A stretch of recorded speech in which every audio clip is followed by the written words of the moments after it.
ne moom nga njëkk a déglu ci waa ji di góor gi xam ki nga xam ne moo di Farba Ngom depuis 2002 mu ñëw démb di témoigner au moment où on nous parle que ñu ngi waaj a lever immunité parlementaire bu Farba Ngom ban appréciation nga am exactement ci vidéo bi. Très bien Thioro yaa gis le cas de Farba dama koy placer dans un contexte beaucoup plus général et global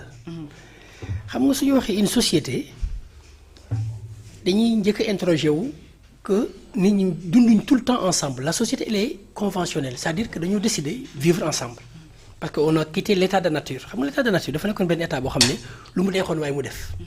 on avait le droit sur toute chose le droit du premier arrivant le plus fort imposer sa loi à tout le monde chacun lu mu xalaat ne bëgg na ko rek moom mën na ko defal boppam mais bi ñu ñëwee ba ci biir gis ne lii mënul nekk dañoo décider dem en société pour ñu dund société nag dafa am ay règles pacte bi ci njëkk mooy dañuy fexe naka la ñuy def pour protéger les citoyens mais citoyens itam dañuy nangu njiit yi leen jiital di gouverner ñoom ñu nangu nekk mais njiit gi lenn rek mooy objectif am mooy citoyen bi lay servir il n'est là que pour l'intérêt général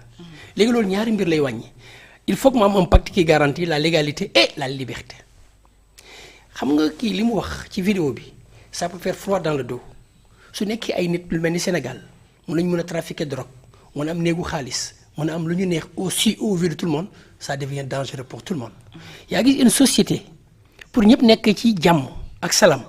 foo mu am justice parce que jàmm mënul am fu dëgg dul am xam nga état de fait bi su amee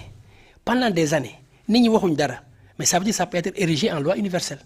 et la société lan lay interdire mooy ku nekk bëgg a agir ci sa coobare bopp moo tax Rousseau dafa bind livre bu am solo du contrat social dafa méngoog lu ñu dund actuellement au Sénégal ça veut dire quoi dañuy gis ku jóg ne dama bëgg daan sama doole au nom de ce principe de la liberté il va enfreindre d'autres libertés ça pose un souci réel damay jaay marchand ambulant la mais damay lal ci toit bi damay lal ci mbedd bi damay dem Jakarta lay dawal par conséquent suñu ma laajee papier warum damay daan donc vous voyez cette liberté là ça pose un souci et la liberté des uns c'est là où commence celle des autres c'est pour ça que je dis le cas de Farba nekkul rek c'est un cas isolé mais c'est un cadre global su ma wax naa la sànq inégalité ci société coro naka nga mën a comprendre dëkk boo xam ne man aw ma kër yow am ma kër kii amu ko benn nit mën a am 200 hectares c'est comme dans l'état de nature ba tey gis naa lu ma neex am naa doole jël naa ko mais société du doxee noonu c'est pour cela légalité daf ci am solo inégalité bi su ëppee injustice ëpp c'est un danger pour toute la société personne n'est en sécurité les gens ont tendance à se faire violence soi-même et c'est ça où c'est dangereux c'est pour cela c'est salutaire soo gisee ay dirigeants yi ñoo bees bëgg a teg maintenant les fondamentaux et les principes de la société yoon moo koy doxal yaa gis jub-jubal jubbanti la ce n'est rien d'autre que des principes de gouvernance alors ñu gis waa ji mu ne depuis ba mu xamee Farba ba tey mu avoué ko ne ko carrément tant que Macky est là kenn ñemewul contredire li ma bëgg maanaam lu ma neex genre laay def mu def ko au bout de 12 ans bu fekkee ne mbir yi noonu la demee est-ce que yaa ngi imaginer peut-être li nga xamante ne moo di faille yi mu créé ci règne Macky Sall bi. c'est exactement cela su nekkee ne da nga nekk dans un état sans foi ni loi comportement Farba Ngom mën na am yoon mais dans un état de droit ce n'est pas acceptable ils sont en train maintenant d'être réveillés de leur sommeil dogmatique pendant longtemps ils étaient dans un sommeil mais approfondi là ils sont en train d'être réveillés le sommeil est brutal le réveil est brutal pourquoi j'avais la possibilité de faire ce que je voulais parce qu'il y avait quelqu'un qui me protégeait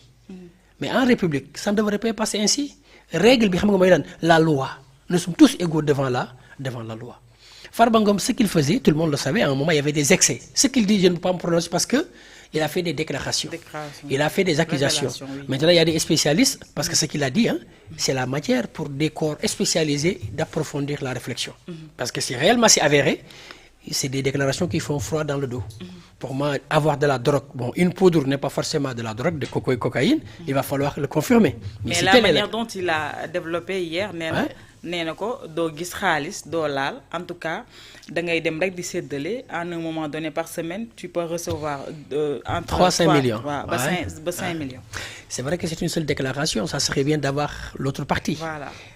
Parce que il faut avoir deux versions mais ce qu'il dit en public il doit avoir de quoi étayer ses propos. Il ne peut pas faire des déclarations si graves. D'accord. Envers Farba Ngom sans pouvoir l'étayer. C'est pour ça que je te dis que si c'est avéré, c'est extrêmement grave. Mais cela va nous ramener aussi à une prise de conscience. Pour dire que ce qui était n'est plus. Il va falloir maintenant qu'on soit dans l'orthodoxie de la gestion. Que les gens sachent qu'il y a ce qu'on appelle la liberté, mais la liberté des uns s'arrête là où commence celle des autres. Il y a le droit, il y a aussi le devoir. Coro dëkk bi faaw ñu xam ne ñun ñëpp ñoo yem ci mbir yi ku ci tegee ku ñu teg la ci mais tant que mi ngi am ku mu am ndey ku mu amul ndey ci danger la ñëpp yi nekk. C'est pour cela muy Farba Ngom pourquoi waxam ni ñun ci côté drogue bi dama wóolu mais ci côté xaalis ñi mun ci am xel mu teey gis nañ ne dañoo sàcc këram 800 millions. Dans une société normale autant d'argent dérobé dans une maison ça ne fait pas l'objet d'enquête ça pose un souci réel. D'accord. Donc pour man yooyu et puis dafa nañ fi campagne boo xam ne ñëpp ko gis mu jël xaalis di ko sànni ay nit un comportement qui alerte qui heurte même la sensibilité de tout le monde loolu ça pose un souci te ñëpp xamoon nañ son histoire amul usine hérité fi une fortune donc fa la mën a jëlee xaalis boobu pour nous c'est des interrogations légitimes qu'on doit se poser. Donc c'est pour cela moi je pense qu'il y a beaucoup à faire pour les spécialistes dans ce domaine-là pour approfondir la réflexion et surtout l'interroger parce que pour moi ce gars-là il doit même être protégé parce que peut-être il est détenteur même des informations incroyables. Tout à fait. Donc c'est à ce niveau-là que je veux dire. Voilà alors mu xam ko depuis 2022 imam tout